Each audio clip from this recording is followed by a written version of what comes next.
نحمده ونصلي على رسوله النبي الكريم. أعوذ بالله من الشيطان الرجيم. بسم الله الرحمن الرحيم. رب اشرح لي صدري ويسر لي أمري واحلل عقدة من لساني يفقهوا قولي. قال الله تعالى في القرآن المجيد: أم حسبتم أن تتركوا ولما يعلم الله الذين جاهدوا منكم ولم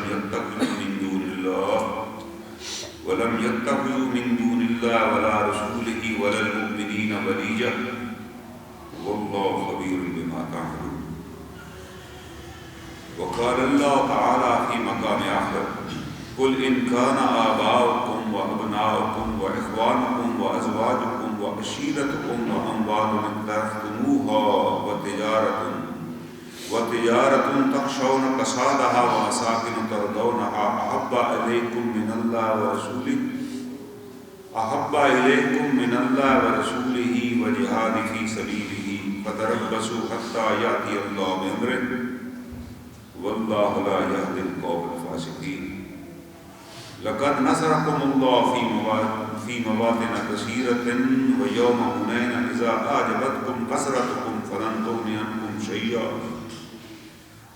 تغن عنكم شيئا وضاقت عليكم الأرض بما رحبت ثم وليتم مدبرين ثم أنزل الله سكينته على رسوله وعلى المؤمنين وأنزل جنودا لم تروها وعذب الذين كفروا وذلك جزاء الكافرين. صدق اللہ العلی العظیم. یہ سورۃ توبہ کی آیات کریمہ جن کی آپ کے سامنے میں نے تلاوت کی، یہ بڑی اہم سورت ہے. اس میں بڑے سخت احکامات ہیں. یہ قرآن پاک کی واحد سورت ہے جس سے پہلے بسم اللہ الرحمن الرحیم نہیں لکھا ہوا. اس لیے اس کو اگر شروع کریں تو اس کا طریقہ یہ ہے کہ آپ پڑھیں بسم اللہ الرحمن الرحیم اور اس سے پچھلی سورت کی ایک آیت پڑھ کے اس کو پھر شروع کریں، کیونکہ قرآن حکیم کی تلاوت کے لیے لازم ہے جب بھی آپ تلاوت کرنے لگیں اعوذ باللہ من الشیطان الرجیم بسم اللہ الرحمن الرحیم پڑھ کے تلاوت کریں. یہ لازم ہے کہ اللہ تعالیٰ سے پناہ، اللہ تعالیٰ کو کہیں کہ مجھے شیطان کی پناہ دے تاکہ میں قرآن پڑھ رہا ہوں اس کے غلط معنی نہ سمجھ لوں، اس کی غلط تعبیر نہ کر بیٹھوں. شیطان تو ہر صورت میں گمراہ کرتا ہے، تو اس لیے پہلے کہا گیا پہلے آپ تعوذ پڑھیں پھر بسم اللہ پڑھیں. جبکہ یہ واحد صورت ہے جس سے پہلے بسم اللہ نہیں ہے، تو اس کا حکم یہ ہے کہ پھر آپ اس سے پچھلے والی صورت کی ایک آیت پڑھ لیں، اس سے پہلے پڑھیں اور اس کو پھر ساتھ ملا لیں. تو میں نے کیونکہ درمیان سے پڑھا ہے تو اس لیے بسم اللہ پڑھی ہے. تو یہاں اللہ تعالیٰ فرماتے ہیں ام حسبتم ان تترکوا ولما یعلم اللہ الذین جاہدوا منکم، کیا تم اسی بات پر چھوڑ دیے جاؤ گے کہ ابھی اللہ نے تمہارے امتحان ہی نہیں لیے. ہم یہ سمجھتے ہیں کہ ہم مسلمان ہیں، کلمہ پڑھا ہوا ہے، نماز بھی پڑھتے ہیں، زکوٰۃ بھی دیتے ہیں، حج اور عمرہ بھی کرتے ہیں اور ہم کافی ہے اسلام. اللہ تعالیٰ فرماتے ہیں یہ کافی نہیں، آپ غلط فہمی کا شکار ہیں اگر آپ یہ سمجھتے ہیں کہ بس یہ کافی ہے اسلام. اللہ تعالیٰ تو کہہ رہے ہیں یہ کافی نہیں ہے. ام حسبتم ان تترکوا، کیا تم اسی بات پر چھوڑ دیے جاؤ گے. صحابہ کرام مدینہ طیبہ میں موجود ہیں، ہجرت کر کے آئے تھے. آپ ان کی قربانیاں دیکھیے. اللہ کے رسول صلی اللہ علیہ وسلم نے حکم دیا کہ جو بھی اسلام قبول کرے اس کے لیے لازم ہے کہ اپنا علاقہ چھوڑ دے اور مدینہ طیبہ آ جائے. وہاں کہاں آ جائے گی، کہاں رہنا ہے، کوئی بندوبست نہیں ہے، کیا نوکری کرنی، کوئی نوکری نہیں ہے، بس آپ آ جائیں وہاں. صحابہ میں سے کسی نے نہیں پوچھا جی وہاں قیام کس کے یہاں ہوگا، کیا کاروبار ہوگا، میں کھانا کون کھلائے گا. بس آپ نے حکم دیا، اللہ نے حکم دے دیا کہ جو بھی ایمان لائے ہیں ان کے لیے لازم ہے کہ وہ ایمان لاتے اپنا علاقہ چھوڑ دیں اور آپ کے ساتھ وہاں تسلیم ہو جائیں. کیونکہ اس وقت وہاں کی جمعیت کی ضرورت ہے، وہاں صحابہ کو جماعت کی تربیت کی ضرورت ہے. ایک تربیت گاہ اللہ نے بنائی ہے وہاں سارے پہنچے. تو صحابہ اکرام کہاں آئے، جدھر کسی نے کسی باغ کے اندر کوئی جھونپڑی لگا لی، کسی نے کسی جگہ جا کے رکے. ایک صحابی تھے کلثوم بن حدم رضی اللہ تعالیٰ، قباء میں ان کا گھر ہے، ان کا اپنا باغات تھا. انہوں نے اپنے باغوں میں 60-70 صحابہ کو رہائش دے دی. حضور صلی اللہ علیہ وسلم وہاں پہنچے تو پتہ چلے 70 سے زیادہ صحابہ ان کے یہاں ٹھہرے ہوئے. تو آپ سمجھ گئے کہ یہ بڑی مشقت کا کام ہے. آپ دیکھیں نا 60-70 مہمان آپ کے یہاں آئے اور مستقل اگر انہوں نے رہنا تو کون بندوبست کرے گا. آپ نے وہاں اصول اپنایا، آپ نے کہا کہ نہیں تمام لوگوں کو جمع کیا، انصاریوں کو بھی اور مہاجرین کو بھی، کہا کہ بھائی میں یہ کرتا ہوں کہ ان میں سے ایک ایک آپ کا بھائی بنا دیتا ہوں، آپ اس کو اپنے ساتھ لے لیں۔ تو اس طرح کر کے آپ نے تمام صحابہ کرام ہجرت کر گئے تو سب کو ایک ایک انصاری کے حوالے کیا۔ ابھی ایک آدمی کا کوئی بوجھ نہیں، ایک آدمی اگر آپ کے گھر میں آئے ہوئے تو جو بھی کھانا آپ کے یہاں پکے گا 5 بانوں کا تو وہ چھٹا بھی کھا لے گا آرام سے، وہ بھی بڑے اثار والے تھے۔ یہ نہیں کیا کہ ہم آ گئے تب ہم روٹی ہی توڑیں گے، ہم نے تو کچھ کرنا نہیں۔ عبد الرحمن بن عوف رضی اللہ تعالیٰ عنہ جس انصاری کے بھائی بنائے گئے، وہ انصاری انہیں اپنے گھر لے گئے۔ اس نے کہا جناب میرے تو 3-4 مکانات ہیں یہاں پر، اور باغ ہے میرا اپنا بہت بڑا، اور میں نے شادیاں بھی 3 کی ہوئی ہیں۔ وہ ایسے اللہ والے تھے، اس وقت پردے کے احکامات بھی نازل نہیں ہوئے تھے۔ انہوں نے کہا جی آپ نہیں، میری 3 بیوی، آپ انہی میں سے کوئی بیوی پسند کر رہے ہیں، میں اسے طلاق دے دوں گا تو آپ نکاح کر لیجیے۔ کوئی دنیا میں کوئی مثال نہیں ایسی، اور یہ میرے مکانات ہیں، آپ ایک مکان لیں، اور یہ میرا باغ ہے، آپ آرام فرمائیں، آپ میرے بھائی ہیں، میرا کام ہے آپ کی خدمت کرنا۔ انہوں نے کہا اللہ تعالیٰ تمہیں برکت دے، اللہ تعالیٰ تمہاری یہ ساری چیزیں تمہیں نصیب کرے، تم مجھے بازار کا رستہ بتاؤ کہ مدینہ کا بازار کدھر ہے۔ قباء جو ہے وہ کم از کم 4-5 کلومیٹر مدینہ سے پہلے اگر آپ جاتے ہیں نا مدینہ منورہ، تو رستے میں پہلے قباء کی بستی آتی ہے۔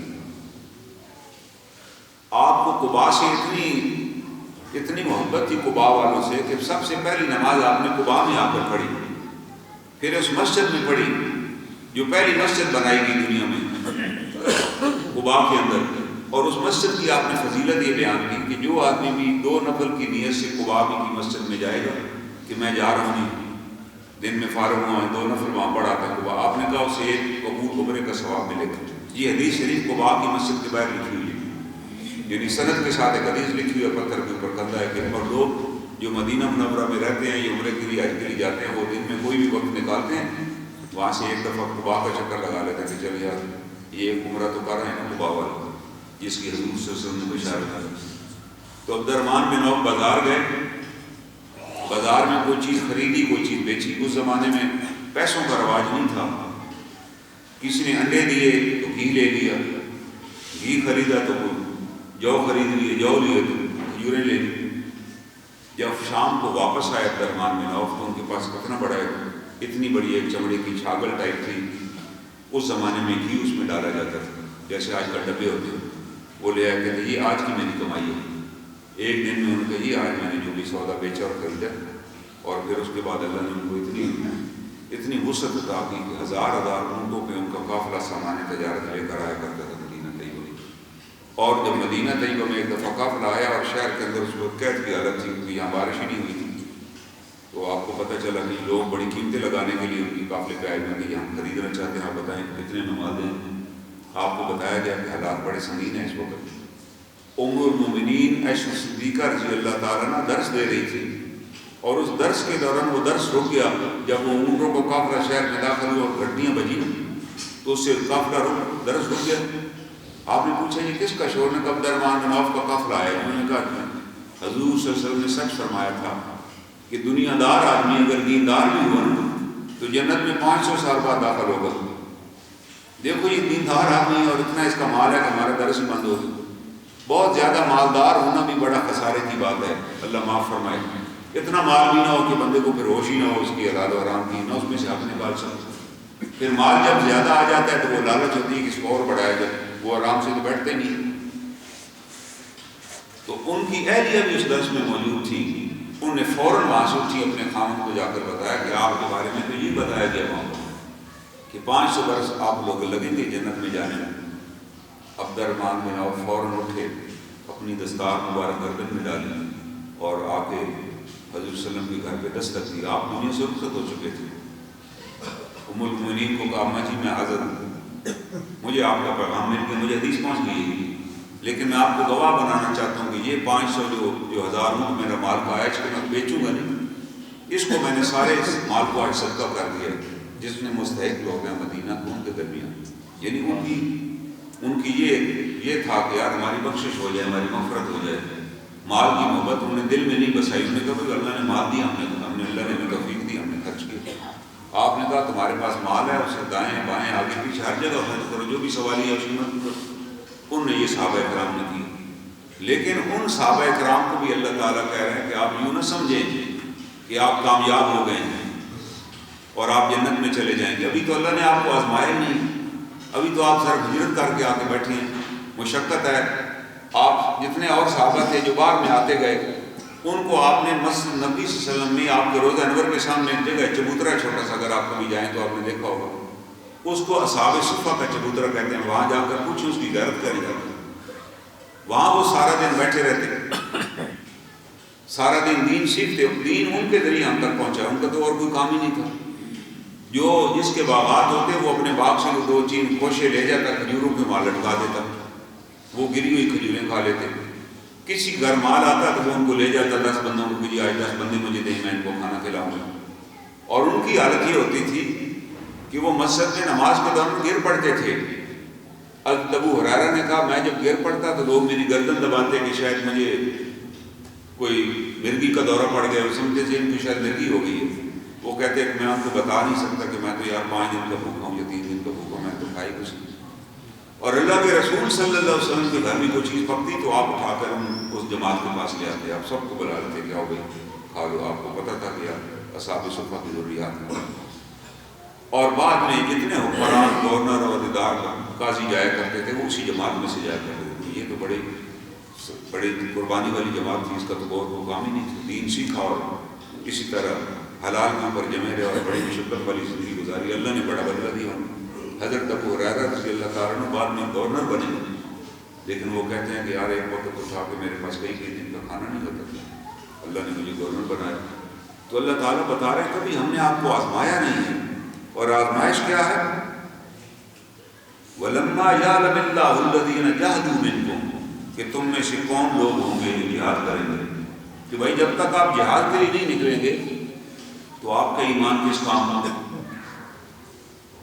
آپ کا کیا فائدہ ہے اس کا. آپ میں کہیں جی ہم نے بڑی تیاری کی ہے, ہمارے پاس میزائل بھی ہیں, ٹینک ہیں, لڑنے کا وقت آئے تو ہم کھڑے رہیں گے, ہم روز انہیں پالش کر دیتے ہیں, صاف کر کے رکھتے ہوئے, اس کا کیا فائدہ ہے. آپ تو سرمایہ ضائع کر رہے ہیں, یہ پالش کرنے کے لیے تھوڑی ہم نے رکھے ہوئے ہیں. اللہ تعالیٰ خود فرما رہے ہیں کہ نہیں اس لیے تو نہیں رکھے ہوئے. اور ساتھ دوسرا کام, ایک یہ کام آپ نے کرنا ہے کہ آپ نے جہاد کر کے ثابت کرنا ہے کہ باقی آپ جان دینے کے لیے تیار ہیں. وَلَمْ يَتَّخِذُوا مِن دُونِ اللَّهِ وَلَا رَسُولِهِ وَلَا الْمُؤْمِنِينَ وَلِيًّا. اور دوسری یہ بات بھی آپ نے ثابت کرنی ہے, اللہ, اس کے رسول اور مومنوں کے علاوہ کسی اور کو آپ دوست نہیں بنائیں. یہ نہیں کہ جو اللہ کا دشمن ہے وہ بھی آپ کا دوست ہے, جو اللہ کے رسول صلی اللہ علیہ وسلم کا دشمن ہے اس سے بھی آپ کی دوستی ہے, اور جو مسلمانوں کا دشمن ہے پوری دنیا میں آپ اس کے ساتھ بھی آپ تعلقات بنائے بیٹھے ہیں کہ یار وہ بھی ناراض نہ ہو جائے. تو اللہ کہتے ہیں آپ پھر کس کام کے, آپ تو بیکار ہیں. آپ کس بات کا دعویٰ کر رہے ہیں کہ آپ مسلمان ہیں, آپ تو مسلمان ہیں ہی. آپ جب تک ان سے قطع تلفی نہیں کریں گے. قرآن میں ایک اور جگہ اللہ کہتے ہیں لا تتخذوا اليہود والنصارى اولیاء, آپ ان یہودیوں اور عیسائیوں کو دوست نہ بنائیں, یہ آپس میں دوست ہیں. اور تم میں سے اگر کوئی کہے کہ نہیں یہ ان کے بغیر ہمارا کاروبار نہیں چلتا, یہ سپر پاورز ہیں, تو اللہ تعالیٰ فرماتے ہیں یہ پھر انہی میں سے ہے, اس کا اسلام سے کوئی تعلق ہی نہیں. ہم نے اپنے ملک میں دیکھا ہے کس طرح وہ لوگ مسلط ہو جاتے ہیں, پھر انہی کی پالیسیاں نافذ کرتے ہیں, اور پھر حالات آپ کے سامنے. تو اللہ تعالیٰ فرماتے ہیں کہ نہیں ان کو چھوڑیں وہ.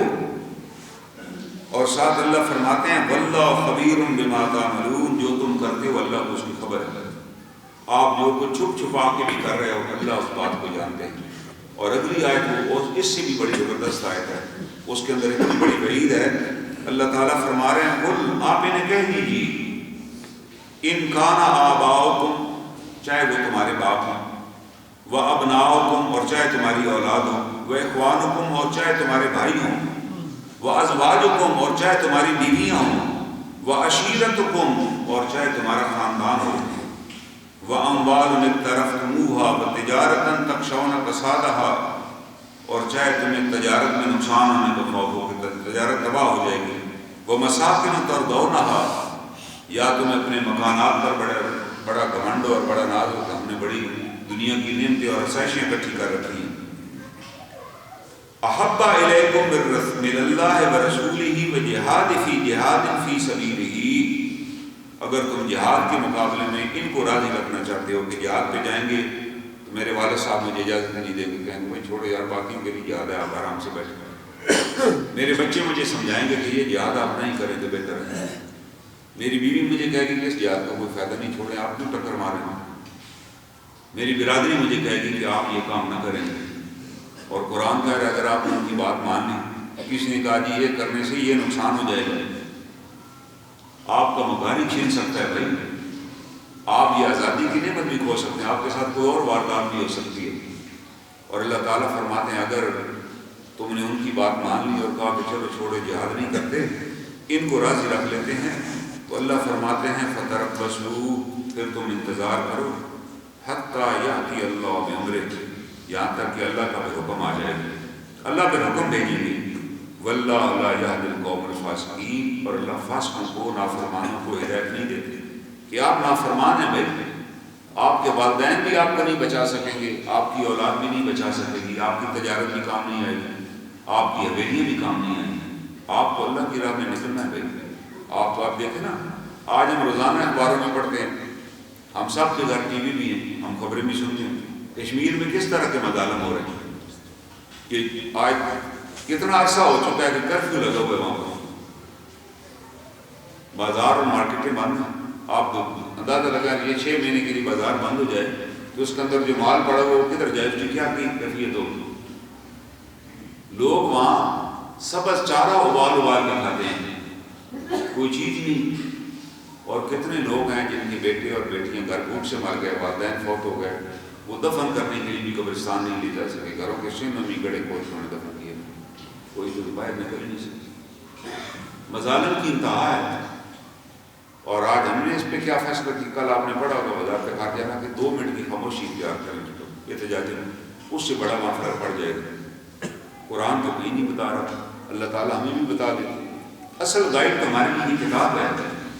اس کے لیے اگر تو اور تو نسخہ ہے ہی نہیں کہ ہم کہیں گے نہیں جی وہ جو صاحب ہیں وہ جو عورتوں سے بھی بیعت لیتے ہیں، ان کے زیور اتار کے چوری کر لیتے ہیں اور قبروں کی تجارت کر رہے ہیں، وہ اس نے ہمیں نسخہ بتا دیا ہے وزیر خارجہ صاحب نے کہ نہیں بھائی 2 منٹ کی خاموشی اختیار کریں. کشمیر بڑی کامیابی ہوگی اس سے انڈیا کا بیڑا ہی غرق ہو جائے گا اور شاید وہ سوچنے پہ مجبور ہو جائے.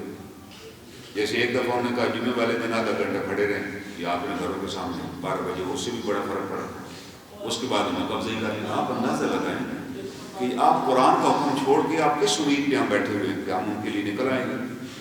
اللہ تعالیٰ فرما رہے ہیں آپ میرے حکم کا پھر انتظار کیجیے، میرے حکم کا انتظار کیجیے. پھر قوموں پر وہی وقت آ جاتا ہے، پھر حالات اور سنگین ہو جاتے ہیں. اللہ تعالیٰ خبردار کر رہے ہیں. صحابہ اکرام کو ان آیات کا پتہ تھا. جب اللہ کے رسول صلی اللہ علیہ وسلم کو حکم ہوا نا کہ آپ نکلی، ابھی 1.5 سال گزر گیا تھا، گرمیوں کے دن تھے، رمضان مبارک کا مہینہ تھا، لوگوں نے روزے رکھے ہوئے تھے، اور پتہ چلا کہ مکہ والوں کا قافلہ آیا ہوا ہے. آپ نے صحابہ سے مشاورت کی کہ ہمیں جانا چاہیے، وہ مال اکٹھا کر کے اسلحہ خریدیں گے پھر ہم پر حملہ کریں گے. فوراً صحابہ سے مشاورت ہو گئی اور جتنے لوگ ہوئے انہوں نے کہا ہم تیار ہیں، چلتے ہیں. آپ نے جب روانگی کا اعلان کیا، دن کا وقت تھا، تو کچھ صحابہ نے عرض کیا کہ اس کو تھوڑی دیر کے لیے ٹال دیں، جو آپ فرما رہے ہیں نا بھی چلیں، کیونکہ ہمارے جانور تو صبح سویرے چلے گئے ہیں چراگاہوں میں. آج کل کا تو زمانہ نہیں تھا نا کہ 10 بجے ہم ناشتہ کر کے اٹھتے. وہاں تو اس زمانے میں یہ ہوتا تھا فجر سے پہلے ہی لوگ اپنی افطاریاں لے کے سحریاں لے کے نکل جاتے تھے، افطاری بھی ساتھ لے لی، جانوروں کو چرانے لے کے پھر شام کے وقت آئے، کیونکہ وہاں سفر کرنے کا ٹائم یہی تھا آدھی رات کے بعد. دن میں تو گرمی ہوتی تھی. آپ دیکھیں نا رمضان مبارک کا مہینہ اور جون جولائی کے دن تھے، پہلی بدر، کیونکہ بدر جو ہوئی ہے وہ اس مہینے میں. تو انہوں نے کہا جی کیونکہ لوگ ہمارے نکل گئے آپ، کیونکہ آپ نے ابھی فیصلہ فرمایا آپ رک جائیں تاکہ ان کو ہم واپس بلوا لیں، کیونکہ ہمارے جانور بھی ادھر گئے ہوئے. آپ نے کہا نہیں، جو لوگ یہاں موجود ہیں وہ ابھی اسی وقت نکلیں گے، ہم اس کو ٹالیں گے نہیں. اتنا بھی نہیں ٹالیں گے کہ آپ کہیں جی میں جا کر بلا لاتا ہوں وہ فلاں وادی میں گیا. انہوں نے بلانے کی ضرورت نہیں، جو یہاں موجود ہیں یہی چلے جائیں. اور آپ نے کہا جو تمہارے پاس ہے اعدوا لہم ما استطعتم، اتنی تیاری کرو جو سکت ہے تمہارے پاس. تو صحابہ اکرام نے جو تلواریں گھروں سے اکٹھی کی وہ 11 تلواریں تھیں یا 13 تلواریں تھیں بعض روایت میں. 2 گھوڑے تھے پورے لشکر کے پاس. یہ جو لشکر روانہ ہو رہا ہے اس میں صرف 2 گھوڑے تھے. آپ چل پڑے. ابھی آپ کو اس لشکر کی تعداد کہہ رہے نہیں تھا کتنے لوگ ہیں اس میں، کیونکہ وہاں تو کسی میں اتنا وقت ہی نہیں تھا کہ ان کو گنا جائے، نہیں کو لوگ گنتی بھی جانتے تھے، یہ بھی آپ کو بتا دوں کہ لوگ گنتی بھی اتنی نہیں جانتے تھے، 60-70 زیادہ تر گنتی نہیں۔ آپ نے ایک صحابی کو جو گنتی کے ماہر تھے ان کو راستے میں کھڑا کیا کہ تم یہاں کھڑے ہو جاؤ، اور جب لشکر گزر جائے اس گھاٹی میں سے تم مجھے بتانا کتنے لوگ ہیں۔ وہ جب لشکر گزر گیا تو انہیں آپ نے بتایا کہ اللہ کے رسول صلی اللہ علیہ وسلم آپ کے لشکر میں 313 افراد ہیں۔ ایک روایت اللہ نے قائم کر دی سند کو، کوئی یہ نہ کہے وہ جی بندے تو زیادہ تھے، اللہ نے وہ بندہ بھی، آپ نے ایک بندہ مقرر کیا اور اس بندے نے بیان کیا، اور اس کی روایت میں مطلب حدیث کے اندر آ گئی کہ فلاں صحابی نے، ورنہ گپ ہوتی ہیں ہر جان میں ہم کہتے ہیں وہ اتنے تھے، وہ اگلی طرف سے آتا ہے کہ نہیں اتنے نہیں اتنے تھے۔ اللہ نے کیا انتظام فرمایا؟ اللہ نے کیونکہ اس دن کو یوم الفرقان کا دن لکھا قرآن کے اندر کہ یہ یوم الفرقان کا دن تھا، جس نے تمہارے اندر تفریق ڈال دی کہ مومن کون ہے اور کافر کون ہے، اور مومن کیسے کامیاب ہوتا ہے، اللہ نے بتا دیا۔ اب وہ اس صحابی نے گری، اس نے کہا 313، آپ کو مبارک ہو۔ جو طالوت کا لشکر تھا حضرت بنی اسرائیل کے زمانے میں، جو جالوت سے لڑنے گیا تھا اللہ کے حکم سے، آپ نے کہا اس کے اندر بھی 313 لوگ ہی تھے جو کامیاب ہوئے، اللہ ہمیں کامیابی دے گا۔ یہ کسی بات سے ایک اچھی تعبیر پیدا کرنا، یہ بھی سنت رسول اللہ صلی اللہ علیہ وسلم ہے کہ آپ اچھی بات بتائیں، کسی کو یہ نہ کہیں تو آپ کے ساتھ صبح یہ ہو گیا کہیں آج تو پھر آپ کا دن ہی برا گزرے گا، پتہ نہیں ہوگی کیا ہو جائے۔ یہ شیطانی عمل ہے، یہ شیطانی رائے ہے کسی کو یہ کہنا۔ اگر کوئی نقصان بھی ہو گیا تو اسے کہیں یار اللہ کی طرف سے آپ اللہ اس میں سے چاہیں گے تو بہتری نکال دیں، اللہ تعالیٰ تو ہر خیر شر میں سے خیر نکالنے پہ قادر ہے۔ تو اچھی آپ نے فوراً صحابہ کو تسلی دی کہ انشاءاللہ اللہ ہمیں کامیابی دے گا، جیسے اللہ نے جناب طالوت کو کامیابی عطا کی تھی۔ تو وہ لشکر گیا، لڑائی ہوئی، 70 سردار مشرکین مکہ تھے وہ مارے گئے، عام آدمی نہیں تھے، اس میں ابو جہل بھی تھا، اس میں امیہ بن خلف بھی تھا، اس میں شیبہ بھی تھا، وہ سارے کے سارے مارے گئے، 70 گرفتار کر لیے گئے۔ اور مکہ میں جو ابو لہب تھا حضور صلی اللہ علیہ وسلم کا سکا چچا، مشرکین مکہ کا بڑا سردار تھا، اس نے کہا یہ میری توہین ہے یار، ان سے میں لڑنے جاؤں، ایک تو ہم نے ان کو ویسے ہی نکال دیا ہوا، ان کی کیا اوقات ہے، دوسرا وہ مدینہ منورہ والے کسان دیہاتی بکریاں چرانے والے، ان سے میں نے لڑنے جانا۔ اس نے اپنا غلام بھیجا کہ چل، انہوں نے کہا میں بندہ ہی آپ کو چاہیے نا لشکر کے لیے، تو میں اپنا غلام ایک لڑاکا ہے بڑا تیار شدہ، اس کو بھیج دیتا ہوں اور خرچہ بھی دوں گا، کیونکہ یہ میری شایان شان کے بھی خلاف ہے، تو یہ ان سے میں نے کیا لڑنا یار، ان کے تو پتہ نہیں وہاں کھانے پینے کی بھی سنے حالات کو اچھے نہیں ہیں۔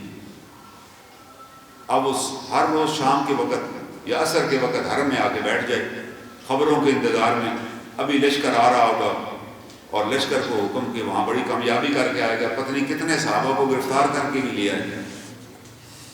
پھر یہاں تک اس کا غلام آ پہنچا، اس کے غلام نے آ کر، اس کے غلام کو سکت نہیں ہوئی، وہ کھڑا تھا حرم کے سامنے، اس نے کہا بتاؤ، اس کو یہ سکت نہیں ہوئی کہ وہ ہم جنگ ہار گئے، وہ خاموش کھڑا تھا۔ اس نے پوچھا سناؤ ابو جہل کا کیا حال ہے؟ اس نے کہا وہ تو مارا گیا۔ اس کو دھچکا لگا کہ ابو جہل مارا گیا۔ اس نے کہا امیہ کا کیا حال ہے؟ اس نے کہا امیہ بھی مارا گیا۔ شیبہ کا کیا حال ہے؟ اس نے کہا شیبہ بھی مارا گیا۔ وہ جن جن سرداروں کا نام لیتا گیا وہ غلام آگے شہید ہوتا ہے، وہ مارے گئے سارے۔ ابو لہب پھر کھڑا نہیں ہو سکا، وہ زمین پہ گر گیا، اٹھا کر اسے گھر لے گئے اس صدمے سے کہ یار ہم تو یہاں بڑی ایک کائنات بنائے بیٹھے تھے، یہاں تو ہم بڑی کہانی بنائے بیٹھے تھے کہ جناب اب لشکر گیا، اب ان کو لگ سمجھ جائے گی، 1000 بندہ گیا جس کے ساتھ 100 گھوڑے تھے اور سارے لوگ مسلح تھے، اب لگ جائے گا مسلمانوں کو پتہ، تبلیغ کرنا تو بڑی آسان ہے نا، اب میدان عمل میں آئیں گے تو پتہ چلے گا جنگ کیا نام ہوتی ہے، ہم ان کو سبق سکھا دیں۔ لیکن اللہ تعالیٰ فرماتے ہیں کہ ہم نے اس دن کو یوم الفرقان بنا دیا اور ہم نے بتا دیا کہ وہی لوگ کامیاب ہوں گے جو اللہ کی راہ میں نکلے۔ اللہ نے ایک طریقہ کار بتایا دشمن سے نپٹنے کا، اور کوئی طریقہ تو ہے نہیں۔ دنیا میں بھی یہی طریقہ ہے، دنیا میں بھی کوئی نہیں ہے کسی جگہ آپ میرے مکان پہ قبضہ کر لیں اور میں آپ کو چھت پہ کھڑا ہو جاؤں اور میں ہاتھ باندھ لوں کوئی میں 2 منٹ کے لیے خاموش رہوں گا تو آپ قبضہ چھوڑ کے چلے جائیں گے۔ ہم کس کو بیوقوف بنا رہے ہیں؟ یہ ہم اللہ اور اس کے رسول کے ساتھ مذاق اڑا رہے ہیں، ہم اس کتاب اللہ کا بھی مذاق اڑا رہے ہیں، اس کی ہمیں ضرورت ہی نہیں، ہمیں کیا ضرورت ہے اس کے اندر کیا لکھا ہو، جبکہ اللہ کے رسول صلی اللہ علیہ وسلم فرماتے ہیں ترکت فیکم ثقلین، میں دو بھاری چیزیں تمہارے اندر چھوڑ کے جا رہا ہوں، ایک کتاب اللہ، دوسری سنت رسول اللہ۔ ایک اپنی سنت چھوڑ کے جا رہے ہیں۔ آپ میری سنت دیکھی کہ میری سنت کیا ہے، اور آپ کتاب دیکھیے کتاب میں کیا لکھا ہوا، آپ تو بھی گمراہ نہیں ہیں۔ اب کتاب اللہ میں تو یہی بار بار لکھا ہوا ہے کہ جب اعدوا لهم ما استطعتم، کہ تم تیاری کرو جتنی تمہاری استطاعت اور نکلو اللہ کی راہ میں، چاہے تم ہلکے ہو یا بھاری، بس نکلو، ہم تمہاری مدد کریں گے۔ اور جناب رسول اللہ صلی اللہ علیہ وسلم کی سنت کیا تھی؟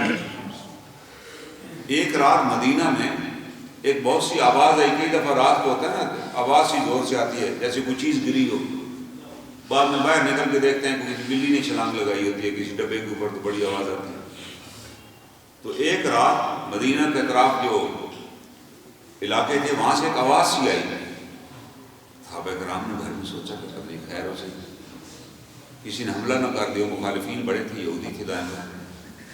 صحابہ کرام ایک ایک کر کے گھر سے نکلے، ساتھ والے کو بلایا، دوسرے کو بلایا، تیسرے، تو کافی سارے صحابہ جمع ہو گئے۔ اب وہ باہر نکلے تو سامنے سے دیکھا تو جناب رسول اللہ صلی اللہ علیہ وسلم تشریف لا رہے تھے، گھوڑے کے اوپر تشریف لا رہے تھے، گھوڑے کے اوپر کوئی زین بھی نہیں تھی۔ آپ نے پوچھا کہ مجھے جیسی آواز آئی میں گھر سے نکلا، اور وہاں ساتھ ہی ابو ایوب انصاری کا باپ تھا، وہاں سے یا کسی اور صحابی کا جو بھی وہاں، اس زمانے جیسے آج ہم گاڑیاں باہر کھڑی کرتے ہیں، لوگ گھوڑے باہر باندھتے تھے، کوئی چوری کا کروائی نہیں۔ میں نے کہتا میں نے زین بھی نہیں باندھی اور میں نے گھوڑا لے کے فوراً میں پہنچا جدھر سے آواز آئی تھی۔ کوئی نہیں ایسی بات، کوئی ایسی بات نہیں، وہاں کوئی بھی نہیں، اس لیے آپ جو ہے آرام سے سنیں۔ آپ نے اپنی ذاتی شجاعت سے صحابہ کو بتا دیا کہ مجھ سے بڑا قادر کوئی نہیں۔ آپ نے انتظار نہیں کیا کہ لوگ آ کر بتائیں کہ کیا کریں، آپ نے بتا دیا کہ جب کوئی ایسی صورتحال ہے تو نکلو بھائی اور پتہ کرو، گھر میں بیٹھے رہیں۔ جب مسلمانوں کے ساتھ یہ ظلم ہو رہا ہو تو ہم بیٹھے رہیں، ہم کہیں کہ جی دعائیں ہم کریں، دعا تو ہم جب سے پاکستان بنا کر رہے ہیں۔ دعا سے اگر کوئی کام ہونا ہوتا تو صرف دعا سے، دعا بھی مومن کا ہتھیار ہے۔ دعا اس وقت کریں جب آپ اپنے عمل کی معراج پہ پہنچ چکے ہیں، آپ نے عمل مکمل کر لیا، اب آپ اللہ تعالیٰ سے دعا کریں، اے الہ العالمین جو میری استطاعت تھی میں نے کر گزرا، اے الہ العالمین جو جائز طریقہ تھا وہ میں نے اختیار کر لیا، اب میرے اختیار سے باہر ہے، اب آپ ہیں اس کو کامیاب کرنے والے۔ یہ دعا کا منصہ کام ہے۔ ورنہ جناب رسول کریم صلی اللہ علیہ وسلم سے بڑھ کے تو کوئی مستجاب دعا ہو نہیں سکتا، جن نے خود فرمایا کہ ہر نبی کو دعا عطا کی جاتی ہے، جب وہ دعا مانگی جاتی ہے تو وہ قبول کی جاتی ہے۔ اللہ کا ایک وعدہ ہے ہر پیغمبر کے ساتھ، ہر پیغمبر کو دعا عطا کرتے ہیں اللہ تعالیٰ۔ اور جناب رسول اللہ صلی اللہ علیہ وسلم سے پوچھا گیا، آپ نے کہا نہیں وہ دعا میں نے مانگی نہیں، میں نے وہ دعا اپنی امت کے لیے رکھ لی اور قیامت والے دن میدان حشر میں اللہ سے مانگوں گا۔ کیا آپ نے وعدہ کیا تھا کہ آپ کی دعا مانگوں گا، دعا مانگی، میری دعا قبول کیجیے، یہ میری امت ہے، اس کی مغفرت فرمائی۔ اللہ تعالیٰ سے دعا مانگیں گے رسول اللہ سے، اس دن کے لیے آپ نے رکھ چھوڑی کہ نہیں میں تو اللہ سے میرے سے دعا ہے، اللہ سے میں دعا مانگوں گا۔ لیکن آپ نے یہ بھی بتا دیا کہ کن کے لیے نہیں مانگوں گا۔ وہ آپ نے کہا دیکھو ایسے نہ ہو کہ تم یہاں خیانت کرو کسی کا مال ضبط کر لو، کسی کی زمین پر قابض ہو جاؤ، کسی کی دیوار گرا دو اور کسی کی کوئی چیز اٹھا لو، تو قیامت والے دن جب تم آؤ گے تو وہ غیبت، وہ جو خیانت سے جو چیز ہے تمہارے کندھے پر لپٹی ہوگی اور پکار کر کہہ رہی ہوگی کہ اس کا اصل مالک فلاں اس نے غصب کر لی تھی، تم اسے چپ بھی نہیں کرا سکو گے کہ یار چپ کر جا، چاہے وہ اونٹ ہوگا، بکری ہوگی، زمین ہوگی، اینٹیں ہوگی، پیٹرول ہوگا، جو گاڑی ہوگی اٹھائی ہوگی کندھے پہ۔ آپ نے فرمایا انسان کا جسم بڑا کر دیا جائے گا، اس کو جتنا سامان ہوگا لاد کے لے آئے گا، اور آپ نے فرمایا اس حالت میں جب تم اللہ کے سامنے پیش کیے جاؤ گے، اس وقت اگر تم چاہو گے تو میں تمہاری شفاعت کیسے کر سکوں گا جبکہ وہ غصب خیانت شدہ چیز تمہارے کندھے پہ سوار ہوا۔ تو یاد رکھیے یہ جو شفاعت کبریٰ ہے رسول اللہ صلی اللہ علیہ وسلم کی، وہ کنڈیشنل ہے، آپ نے خود فرمایا، اور یہ قرآن میں بھی اللہ نے کہہ دیا کہ تم خیانت کرنے والوں آپ کیسی شفاعت ان کی کریں گے جس نے زندگی میں خیانت کی، لوگوں کو حق ادا نہیں کی۔ میرے والد صاحب فوت ہوئے، میری 3 بہنیں ہیں، وہ میری بہنیں بھی تھیں لیکن اب وہ یتیم بچیاں بھی تھیں، میں ان کا مال بھی غصب کر گیا، میں اب والد کی ساری وراثت ہی پی گیا اور ابھی امید لگائے بیٹھے ہوں کہ میری ماں بخشش ہو جائے گی، میری شفاعت ہو جائے گی۔ وہ جو میں ان کا حق میں نے مار لیا وہ تو میرے کندھے پہ سوار ہوگا۔ کیسے میری جان چھوٹے گی؟ میری جان چھوٹ ہی نہیں سکتی، اللہ تعالیٰ معاف فرما۔ تو یہ وہ چیزیں ہیں بھائی جن کو آپ نے درست کرنا ہے، جن کو آپ نے سنوارنا ہے، اس کے بغیر نہیں۔ یہ تو اللہ تعالیٰ بتا رہے ہیں، یہ باتیں ہمیں حضور صلی اللہ علیہ وسلم نے بتا دی۔ اور اللہ تعالیٰ نے ایک اور بات فرمائی، آخری آیت کے بعد بات کو ختم کریں گے۔ اللہ تعالیٰ فرماتے ہیں لَقَدْ نَصَرَكُمُ اللَّهُ فِي مَوَاطِنَ كَثِيرَةٍ، کہ ہم نے کتنے موقعوں پر تمہیں کامیابی عطا کی، کتنے موقعوں پر ہم نے تمہاری مدد کی۔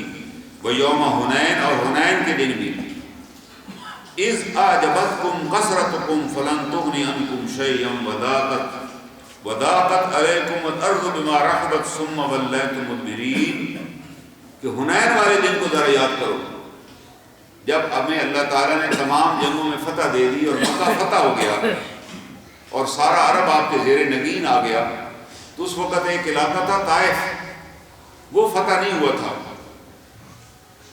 تو آپ نے مکہ فتح کے بعد ان تمام لوگوں کو اکٹھا کیا، کیا وہ اب حنین کی طرف چلتے ہیں۔ طائف کی طرف روانہ ہوئے تو راستے میں ایک وادی حنین آتی ہے، وہاں پر پہنچے، پہاڑوں کی ایک وادی۔